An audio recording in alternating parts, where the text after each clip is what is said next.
kasalanan, ako'y kaawaan, o mahal kong Diyos, sang-ayon sa iyong kagandahang loob. Mga kasalanan ko'y iyong pawiin, ayon din sa iyong pag-ibig sa akin. Sa ngalan ng Ama at ng Anak at ng Espiritu Santo. Amen. Sumainyo ang Panginoon. At sumaiyo rin. Mga kapatid, aminin natin ang ating mga kasalanan upang tayo ay maging marapat gumanap sa banal na pagdiriwang.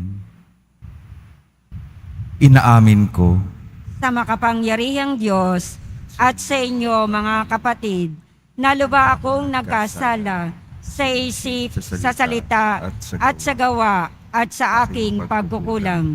Kaya isinasamo ko sa mahal na Birheng Maria, sa lahat ng mga anghel at mga banal, at sa inyo mga kapatid, na ako'y panalangin sa Panginoong ating Diyos. kaawaan tayo ng makapangyarihang Diyos. Patawarin tayo sa ating mga kasalanan at patnubayan tayo sa buhay na walang hanggan. Amen. Panginoon, kaawaan mo kami. Panginoon, kaawaan mo kami. Kristo, kaawaan mo kami. Kristo, kaawaan mo kami. Panginoon, kaawaan mo kami. Panginoon, kaawaan mo kami. Manalangin tayo.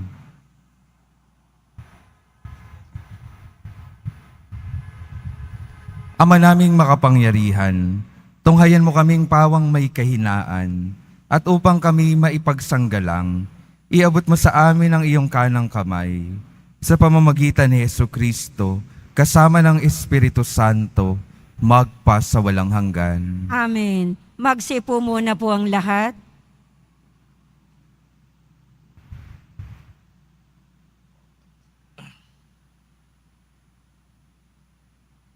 Pagbasa mula sa aklat ni Propeta Isaías.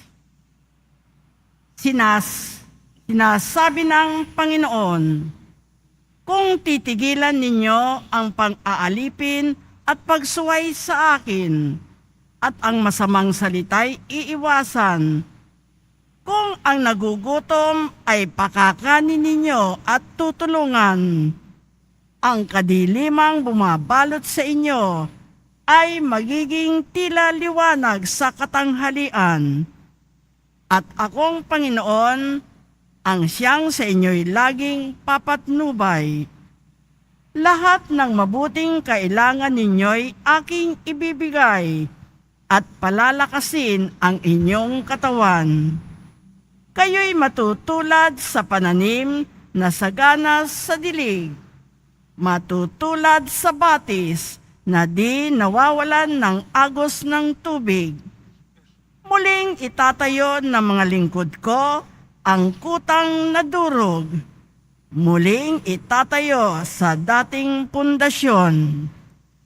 Makikilala kayo bilang tagapagtayo ng sirang muog, mga tagapagtayo ng wasak na mga bahay. Sinabi pa ng Panginoon, inyong igagalang ang takdang araw ng pamamahinga.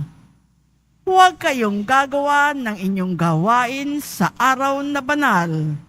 Sa araw na ito'y mamamahinga kayo't huwag maglalakbay, ni gagawa o manghuhunta ng walang kabuluhan. At kung magkagayon, ay madarama ninyo ang kagalakan sa paglilingkod sa akin. Bibigyan ko kayo ng karangalan sa harap ng buong daigdig, at lalasapin ninyo ang kaligayahan sa paninirahan sa lupaing ibinigay ko sa nono ninyong si Jacob. Mangyayari ito pagkat akong Panginoon ang nagsabi nito. Ang salita ng Diyos. Salamat sa Diyos. Ituro mo ang iyong loob ng matapat kong masunod. Ituro mo ang iyong loob ng matapat kong masunod. Sa aking dalangin, ako'y iyong dinggin. Tugunin mo poon ang aking pagdaing. Ako'y mahina na't wala nang tumingin. Yamang ako'y tapat, ingatan ang buhay. Lingkod mo'y iligtas sa kapahamakan, pagkat may tiwala sa iyo kailanman. Ituro mo ang iyong loob ng matapat kong masunod. Ikaw ang aking Diyos, ako'y kahabagan. Sa buong maghapoy, siyang tinatawagan.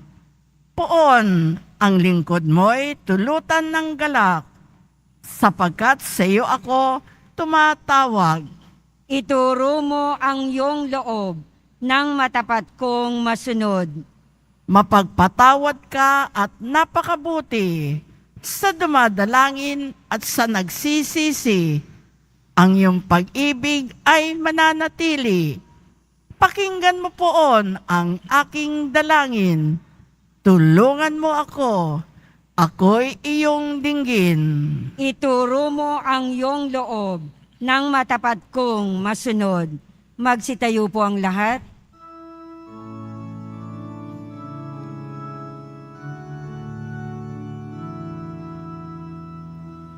Nagpupuri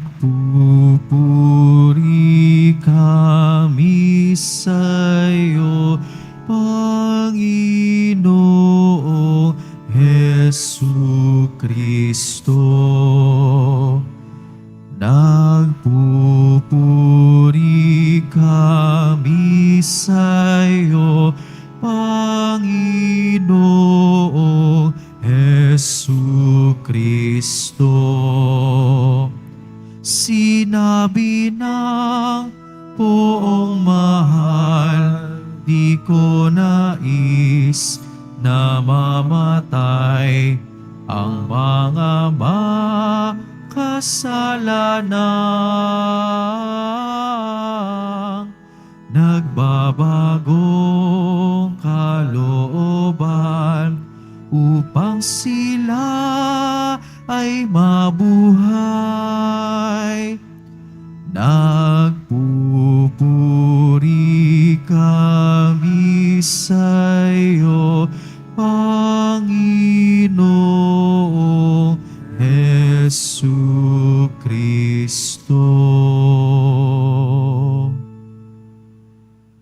Sumainyo ang Panginoon. At sumaiyo rin. Ang mabuting balita ng Panginoon ayon kay San Lucas. Papuri sa iyo, Panginoon. Noong panahong iyon, nakita ni Jesus ang isang publikano na nagngangalang Levi. Nakaupo sa paningilan ng buwis. Sinabi sa kanya ni Jesus, "Sumunod ka sa akin." Tumindig si Levi, iniwan ang lahat at sumunod kay Jesus. Si Jesus ay hinandugan ni Levi ng isang malaking pigin sa kanyang bayan. Nakasalo niya roon ang mga publikano at ang iba pang mga tao. Nagbulong-bulungan ang mga Pariseyo at ang kanilang mga kasamang iskriba. Sinabi nila sa mga alagad ni Jesus, "Bakit kayo kumakain at umiinom na kasalo ng mga publikano at ng mga makasalanan?" Sinagot siya ni Jesus, "Hindi nangangailangan ng manggagamot ang walang sakit, kundi ang mga may sakit. Naparito ako hindi upang tawagin ang mga matuwid, kundi ang mga makasalanan upang magsisi." Ang mabuting balita ng Panginoon. Pinupuri ka namin, Panginoong Heso Kristo. Magsiupo muna po ang lahat. Magandang umaga po mga minamahal kong mga kapatid na naririto at kasama natin online. Good morning po.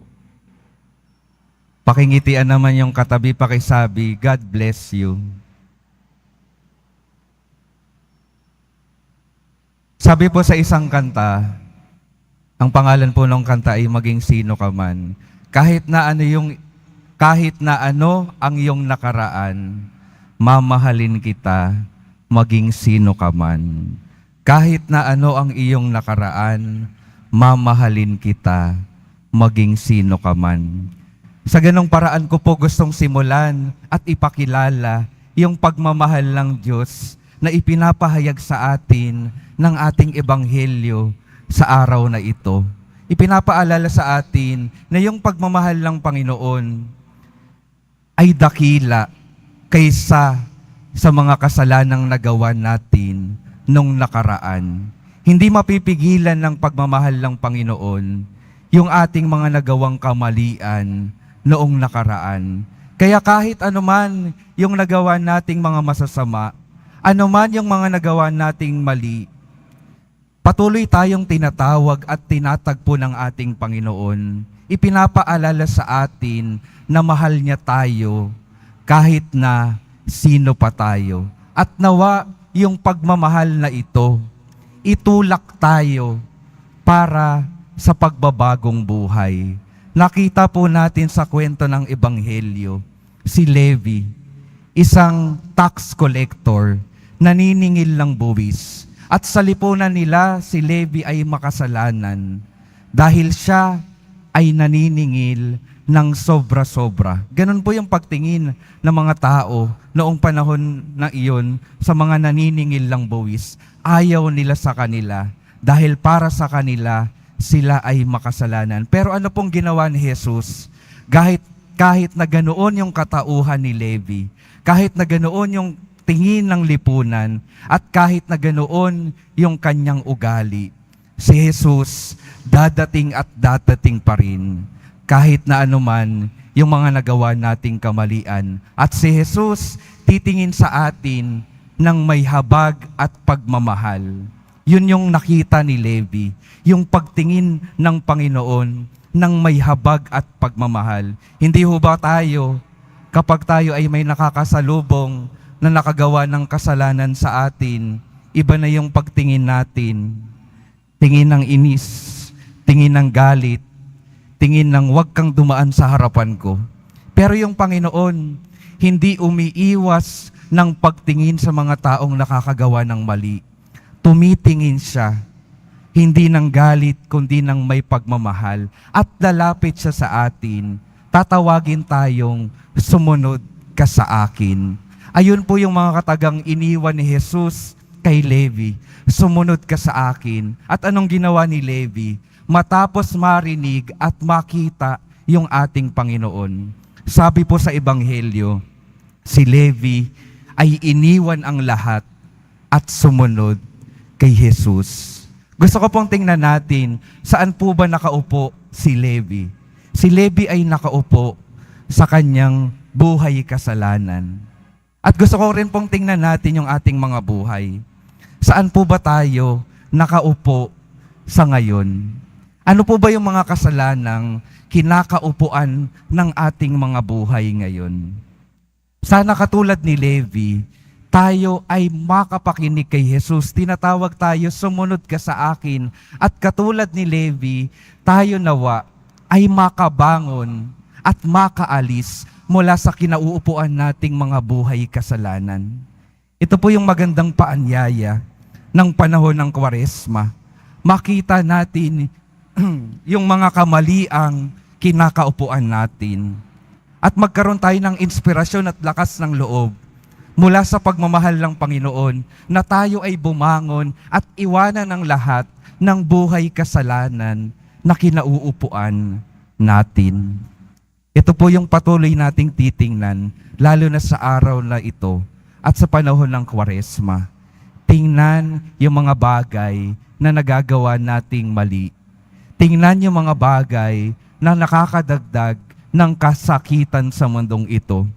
Tingnan yung ating mga kasalanan. At patapos tingnan iyon, tingnan natin yung ating Panginoon. Tinatawag niya tayo, sumunod kayo sa akin. Tingnan natin yung kanyang pagmamahal. Madalat nawa tayo noon sa pagbabagong buhay. Ang gusto ng Panginoon, panibaguhin yung ating mga buhay. na nagsisimula sa pagsisisi sa ating mga kasalanan. Nawa yung ating pagsisisi sa mga kasalanan, buksan yung ating mga sarili para hayaan yung Panginoon na likhain muli tayo bilang mga bagong tao, bilang mga tao ayon sa kanyang kagustuhan, mga taong naglilingkod at nagpapahayag ng kanyang mga pagmamahal at kabutihan. Yung mga santo po, kung titingnan po natin yung karamihan ng mga santo, hindi po naman lahat sila ay nag-umpisa sa maayos at mabuting buhay. Sila rin ay maraming pagsubok at mga kasalanang ginawa sa kanilang mga buhay. Pero dahil yung Diyos patuloy na dumadating at patuloy na tinatawag sila, sila ay nagkaroon ng pagpapanibago, paglilikhang muli ng kanilang buhay. Kaya sila naging banal at kaya sila naging halimbawa ng kabanalan sa ating mundo. Ngayon po tinitingnan tayo ng Panginoon. Nakikita niya rin po tayo na kaya natin na maglakad patungo sa kabanalan. At ang simula po noon ay yung pagtingin sa ating mga kamalian, pagsisisi, pagtingin sa Diyos, pakikinig sa Diyos, at pagsunod sa Diyos. Sa pagpapatuloy ng ating pagdiriwang at pagdiriwang ng panahon ng Kwaresma, ito nawa yung ating madala-dala sa araw-araw ng ating mga buhay. May Diyos tayong nagnanais na tawagin tayong mga banal. May Diyos tayong nagnanais na hanguin tayo mula sa kasalanan at gawin tayong mabubuting alagad niya. At tayo nawang mga magiging mabuting mga alagad niya. Ang ating misyon, tawagin din ang iba pa na nangangailangan ng pagbabago sa kanilang mga buhay. Amen. Magsitayo po ang lahat.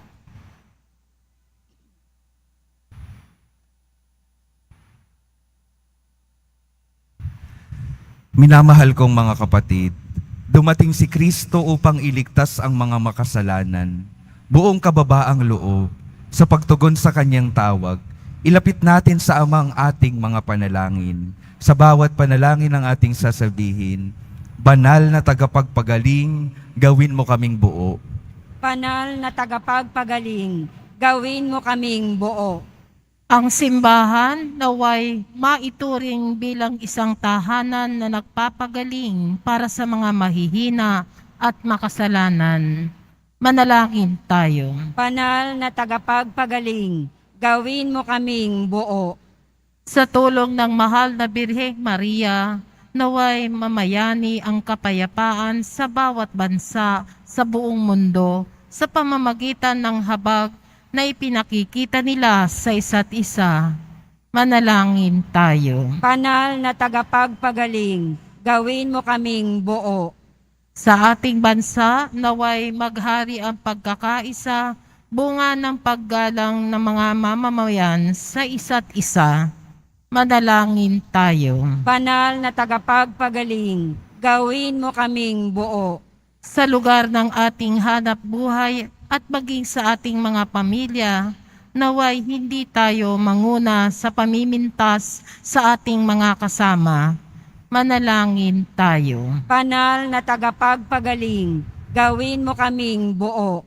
Ang mga namayapan na ay makaranas nawa ng pamamligtas na kapangyarihan ng Diyos. Manalangin tayo. Banal na tagapagpagaling, gawin mo kaming buo. Ama, sa panahong ito ng Kwaresma, bagamat hangad naming maging matuwid, nawa ay iadya mo kami sa pagiging labis na mapagmatuwid. Sa pagnanais naming makamit mula sa tagapagligtas, ang kanyang walang hanggang awa, maibahagi nawa namin ang kanyang pagpapala sa pamamagitan ng aming pagpapatawad sa aming kapwa. Lalo't higit ang sa amin ay nagkasala. Hinihiling namin ito sa pamamagitan ni Kristong aming Panginoon. Amen. Magsipo muna po ang lahat.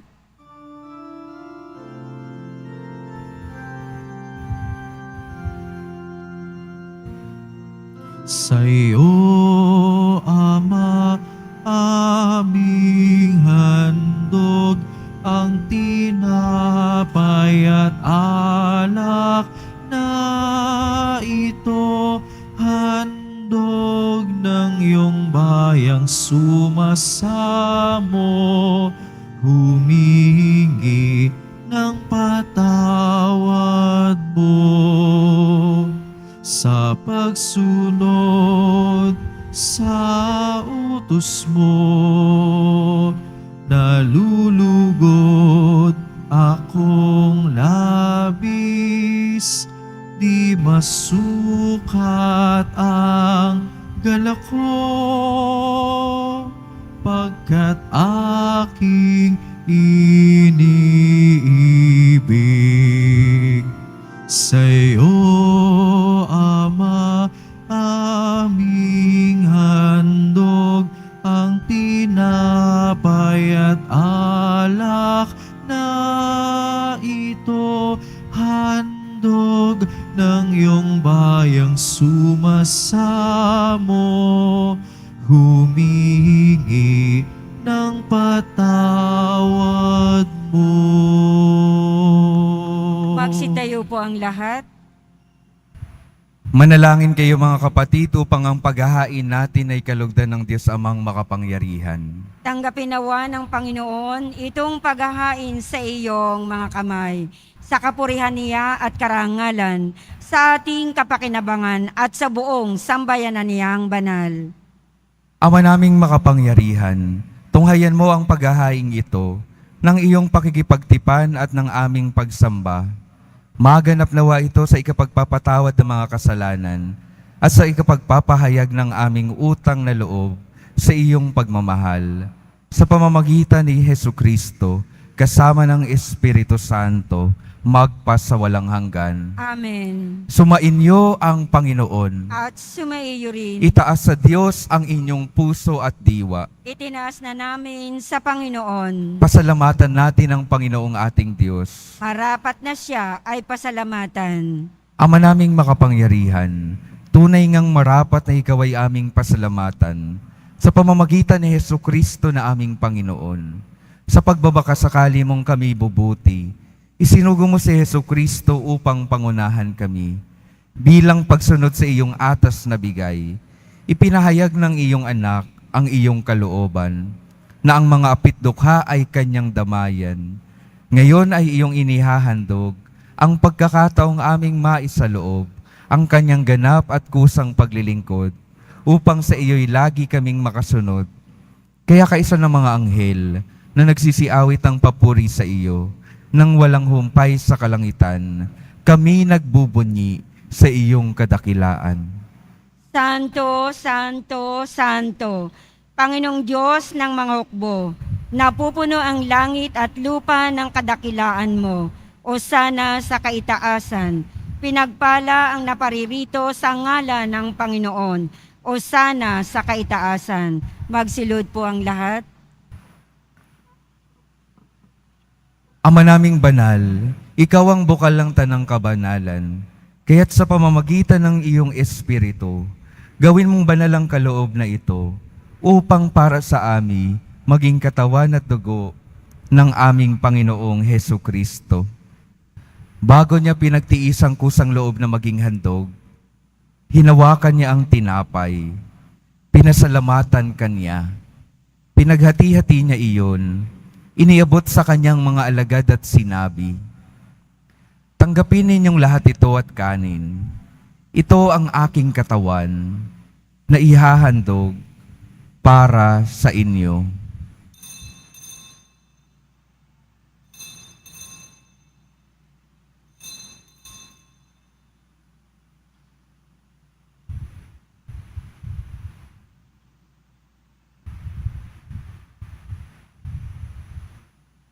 Gayon din naman nung matapos ang hapunan, hinawakan niya ang kalis, muli kanyang pinasalamatan. Iniabot niya ang kalis sa kanyang mga alagad at sinabi, "Tanggapin ninyong lahat ito at inumin. Ito ang kalis ng aking dugo, ng bago at walang hanggang tipan, ang aking dugo na ibubuhos para sa inyo at para sa lahat. Sa ikapagpapatawad ng mga kasalanan, gawin ninyo ito sa pag-alala sa akin.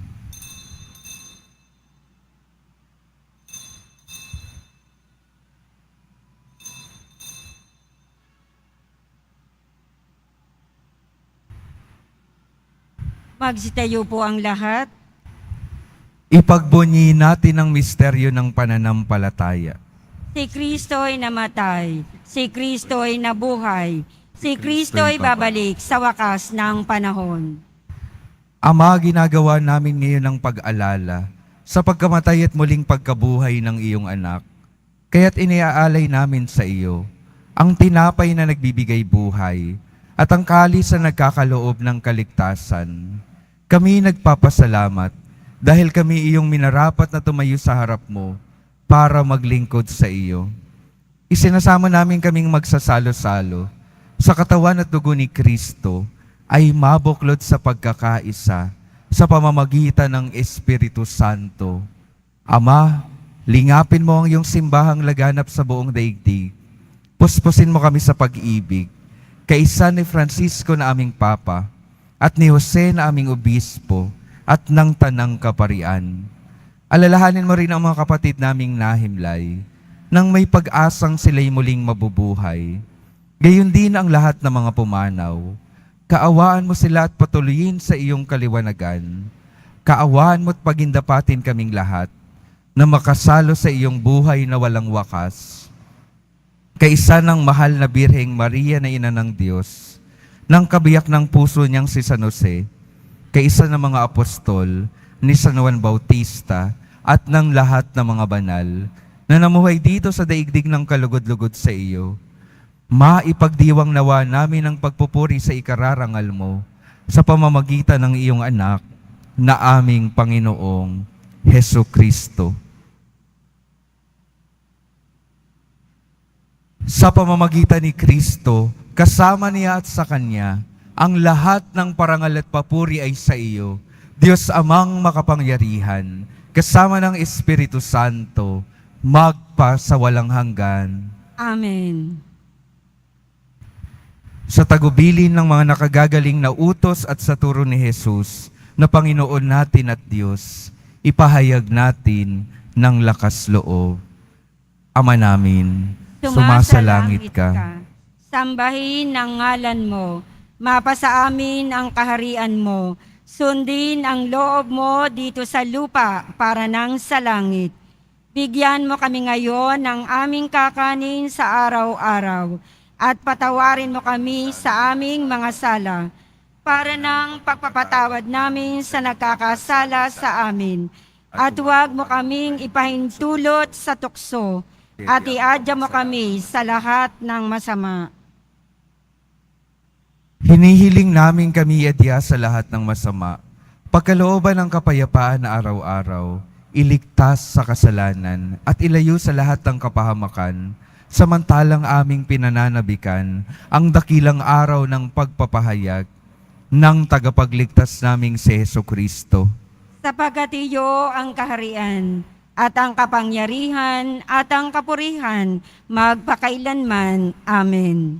Panginoong Jesucristo, sinabi mo sa iyong mga apostol, kapayapaan ang iniiwan ko sa inyo, ang aking kapayapaan ang ibinibigay ko sa inyo. Tunghayan mo ang aming pananampalataya at huwag ang aming pagkakasala. Pagkalooban mo kami ng kapayapaan at pagkakaisa, ayon sa iyong kalooban, kasama ng Espiritu Santo, magpa sa walang hanggan. Amen. Ang kapayapaan ng Panginoon ay laging sumainyo. At sumaiyo rin. Magbigayan kayo ng kapayapaan sa isa't isa.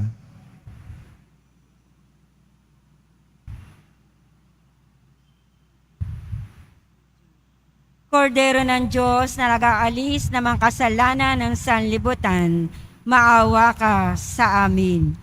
Kordero ng Diyos na nag-aalis ng mga kasalanan ng sanlibutan, maawa ka sa amin. Kordero ng Diyos na nag-aalis ng mga kasalanan ng sanlibutan, ipagkaloob mo sa amin ang kapayapaan. Magsulod po ang lahat.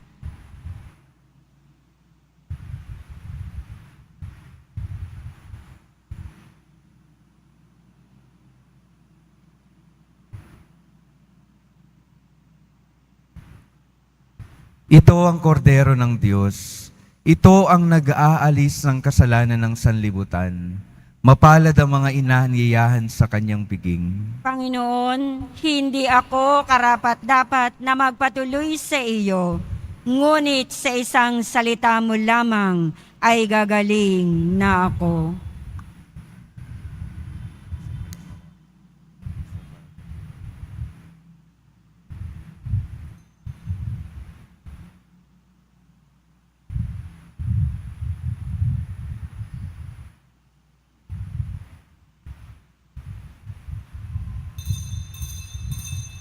Para sa lahat ng tatanggap ng banal na komunyon, sasagot po tayo ng amen. Pagkasabi ng pari o ng lay minister ng katawan ni Kristo at isubo agad sa bibig bago umalis sa harapan ng pari o lay minister. Sumunod po tayo. Maraming salamat po.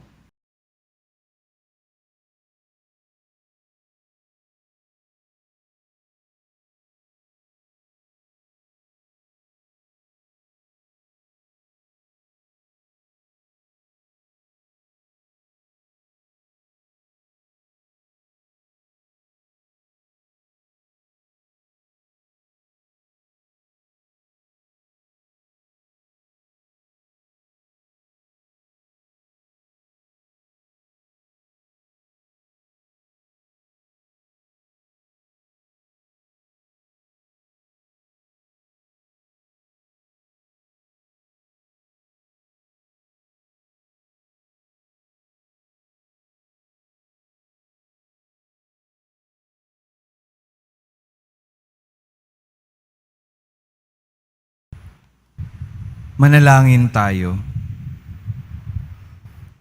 Ama naming mapagmahal, kaming pinagsalo mo sa banal na piging, ay makapakinabang nawa sa buhay mong bigay sa amin at maitaguyod nawa kami nito hanggang aming sapitin ang iyong maligayang piling sa pamamagitan ni Jesucristo kasama ng Espiritu Santo magpa sa walang hanggan. Amen. Mga minamahal kong mga kapatid, ang patuloy pong paalala sa atin, yung pagmamahal po ng ating Panginoon, kailanman ay hindi magbabago. Ano man yung ating mga nakaraan, ano man yung ating mga nagawa, palaging mas dakila ang pag-ibig ng ating Panginoon. Kaya ang patuloy na paanyaya po sa atin, tumingin sa kanyang pag-ibig, makinig sa kanyang mga salita, at sumunod sa kanyang mga halimbawa upang tunay na mapapanibago yung ating mga buhay at maging karapat-dapat para sa buhay na walang hanggan. Sumainyo ang Panginoon. At sumaiyo rin. Mahal na poong Jesus Nazareno, inihayag mo sa pamamagitan ng krus ang walang maliw na pag-ibig ng Diyos sa sangkatauhan. Pakinggan mo ang kahilingan ng iyong angkan na nagsusumamo sa iyo. Makamtanawa nila ang iyong katugunan at tanggapin ang kasagutan na may utang na loob na tinatanaw. Basbasan din po ninyo ang mga daladala nilang mga imahen at dasalan. Sa pamamagitan ng bendisyon na ito, naway maalala nila ang mga pangako nila noon sa binyag, na ikaw ang kanilang iibigin at paglilingkuran bilang Panginoon, magpasawalang hanggan. Amen. At pagpalain kayo ng makapangyarihang Diyos, Ama, Anak at Espiritu Santo. Amen. Humayo kayong mapayapa, taglay ang pag-ibig ng poong Jesus Nazareno. Salamat sa Diyos.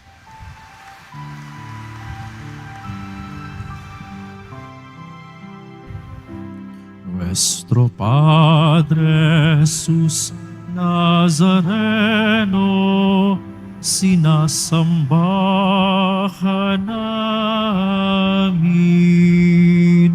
pinipintuho ka namin, aral mo ang aming buhay at kaligtasan.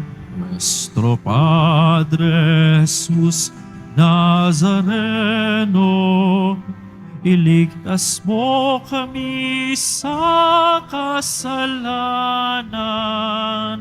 Ang krus mong kinamatayan ay sagisag ng aming kaligtasan.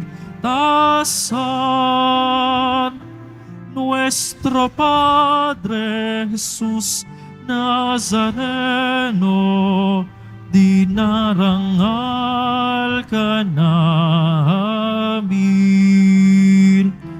Nuestro Padre Jesus Nazareno, nilulwalhati ka namin. Nuestro Padre Jesus Nazareno, dinarangal ka namin. Nuestro Padre Jesus Nazareno, nilulwalhati ka namin.